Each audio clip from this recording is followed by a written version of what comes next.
Ahoy there folks, I'm Captain Benzie and welcome back to another video for EVE Online.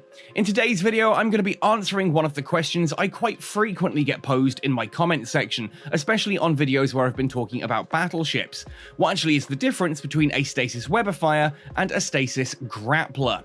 Because these two modules, if you look at them side by side, are very similar. They do very similar things, they have very similar effects, they're ultimately trying to achieve a very similar goal. One of them has restrictions, the other one doesn't, and it's not a simple case of one is better than the other. If that all sounds a bit confusing, don't worry, we will get into it, and hopefully by the end of this video you'll have a firm understanding on everything you need to know about Stasis Webifiers, Stasis Grapplers, and how they can be used on the ship you want to fly to help clear the content you want to clear. Now, if you are new to EVE Online, first of all, the Catskull Academy that you're watching right here is part of a lengthy playlist. The Catskull Academy playlist, which you can find on my YouTube or at the end of the video, is designed to help you learn everything you need to know about EVE Online. We talk about different modules, different game mechanics, that kind of thing there, just to help you get to grips with what is ultimately quite a complex game. And if you're fairly new to EVE Online, or just if you haven't used a referral code before, then click on the referral link in my description down below on this video. You will earn 1 million free skill points. I get a small kickback for that as well. Finally, if you are enjoying my content, if you find this useful or helpful, please let me know. Drop a comment down below about what you found useful or any additional information you think I may have left out. Let me know by hitting like on the video and consider subscribing to the channel for more content just like this. Doing those three things really helps me out because it basically says to YouTube, people are really enjoying this content, please show it to more people. So with all that said and done then, let's jump right in to talking about the difference between Stasis Webifiers and Stasis Grapplers. First of all then, let's actually familiarize ourselves with the two modules, starting with Stasis Webifiers, because these are arguably the more common ones. They're certainly the module that you will encounter first out of the two, since you do get taught a bit about these during the career agent missions early on in your EVE Online playtime. So if we go to a Stasis Webifier, right click it and show info, we get shown this page here, and this is for a Stasis Webifier 2. You can do this for any type of Stasis Webifier, whether it's a Federation Navy Stasis Webifier, Stasis Webifier 1, so on and so forth. And it tells us here in the description that a Stasis Webifier reduces the maximum speed of a ship by employing micro energy streams which effectively entangle the target temporarily, thereby slowing it down. Now, this is sort of an in-game way of explaining the fact that this is a mid-slot module. As we can see by this icon here, if we mouse over it, it says medium power, mid-slot module. That essentially, when you put this on a target vessel, it causes that vessel to slow down, assuming they're in range. And this is where our attributes tab comes into play. Now, all Webifiers will have these stats on them with subtle variations in different things that they can do. The most important things are going to be things like your activation cost. Activation cost is how much capacitor the Stasis Webifier uses per cycle to actually run it. You can see here 6 gigajoules. It's not particularly much. You can fit these to frigates, you can fit them to battleships. It works at both ends of the scale. And obviously a battleship's probably going to have a whole ton of extra capacitor, whereas a frigate, it can be enough to push you over on the amount of capacitor it's going to be using. And we have an activation time down here of 5 seconds. Those two stats combined basically means every 5 seconds, this Webifier is going to cost 6 gigajoules out of your capacitor. They then have an optimal range. Now, optimal range in regards to Stasis Webifiers is a lot simpler than it is for turrets. It's a straight up in range or out of range. And here on a Stasis Webifier 2, you can see it's got a 10-kilometer optimal range. If the target is within 10 kilometers, then it's in range. It's really as simple as that. And the maximum velocity bonus here tells us what this does to the target ship.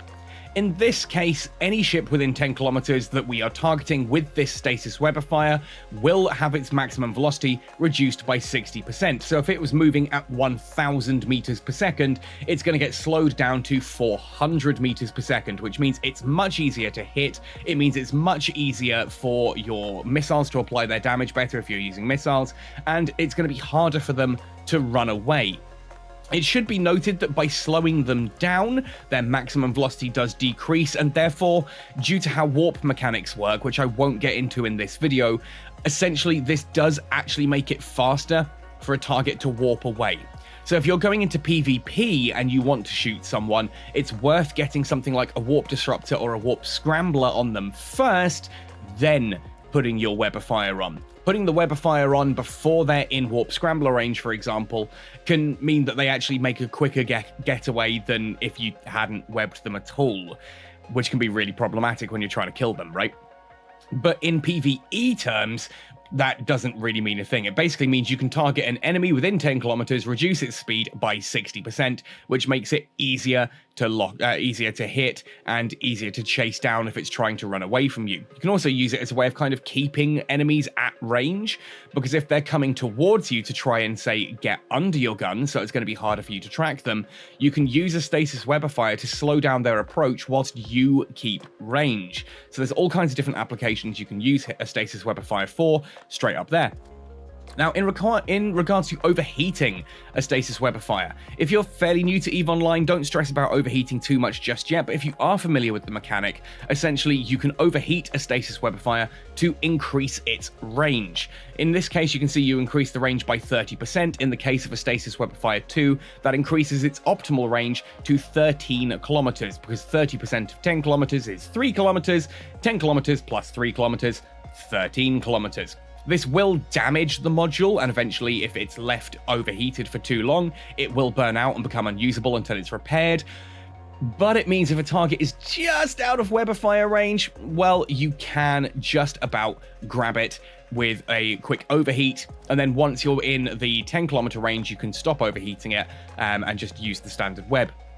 If we check the fitting very quickly, you'll see that these are more heavy on their CPU usage than on their power grid usage. This is emblematic of a module that is designed for multiple tonnages of ships, whereas something like, say, a small, medium, or large armor repairer are designed for frigates, cruisers, and battleships, respectively.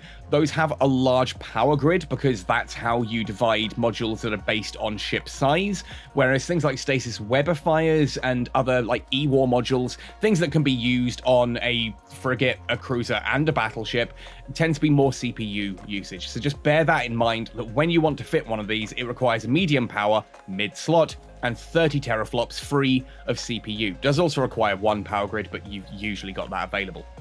Now, for a Stasis Webifier 2, you also need to have propulsion jamming trained up a little bit higher than you will have early on in your character, but yeah, we don't need to worry about that. And there are a whole load of variations of these, and it's worth just briefly having a look at some of these, because they do some really interesting things.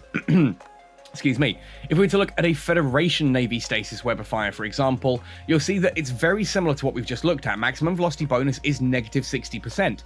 So why is this significantly more expensive on the market than the Stasis Webifier 2? Well, it's because it's got an optimal range of 14 kilometers.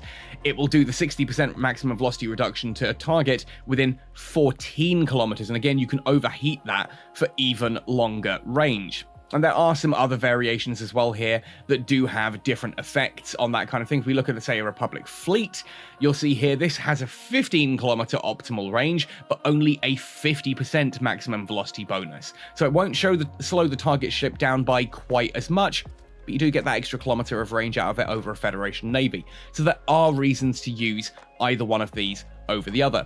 But essentially, if you're in a small or medium ship, anything from a frigate to a battle cruiser, Stasis Webifiers are there to slow a target down, which can stop it approaching you, stop it getting away from you, getting range on you at least, and can also stop it, make it easier to hit it with your missiles and with your turrets.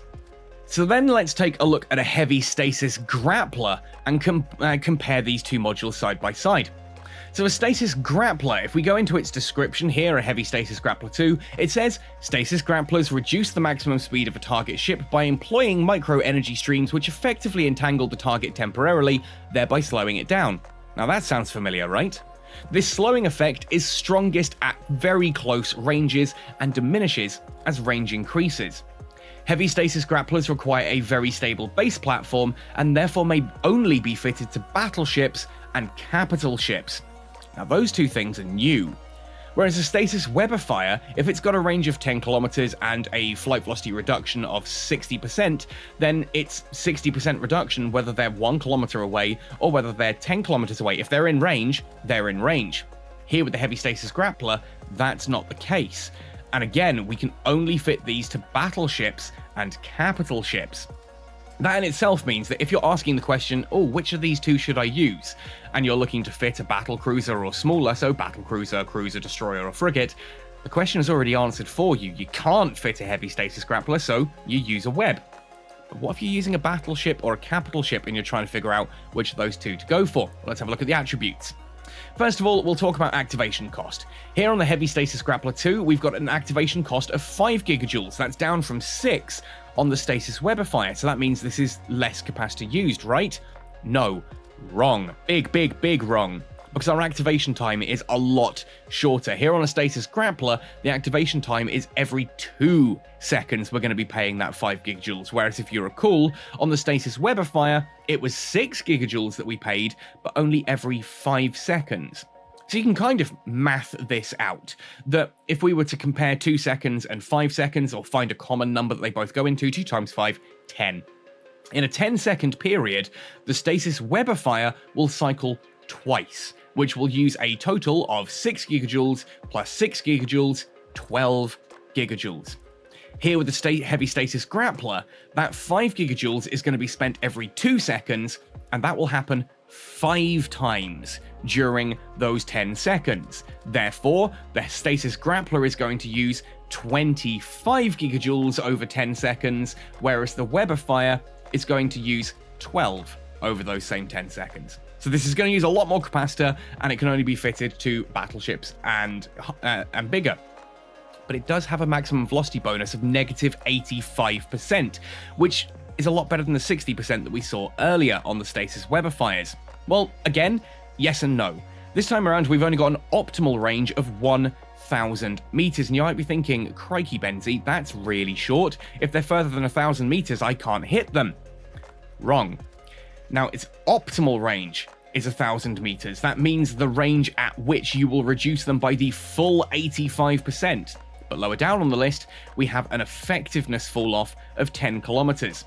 This means once you hit the 1 kilometer range, it begins to reduce in effectiveness across the next 10 kilometers, reaching about 50% effectiveness at those combined ranges. So a total of 11 kilometers. 1 kilometer optimal plus 10 kilometers of fall-off. That makes 11 kilometers, meaning at 11 kilometers, the grappler will only be reducing them by half of the 85%. Half of 85% is negative 42.5%, right? So much, so easy. Then that continues to reduce in effectiveness until eventually hitting 0% effectiveness at another fall-off away. So in this case, 2 fall-offs is 10 and 10, 20 kilometers, plus the optimal range of 1 makes 21 kilometers effective maximum range. But at 21 kilometers, the Stasis Grappler is effectively doing nothing. Effectively doing nothing. Before there are any pedants in my comment section that that's not how the curve works. I know. Effectively 0%.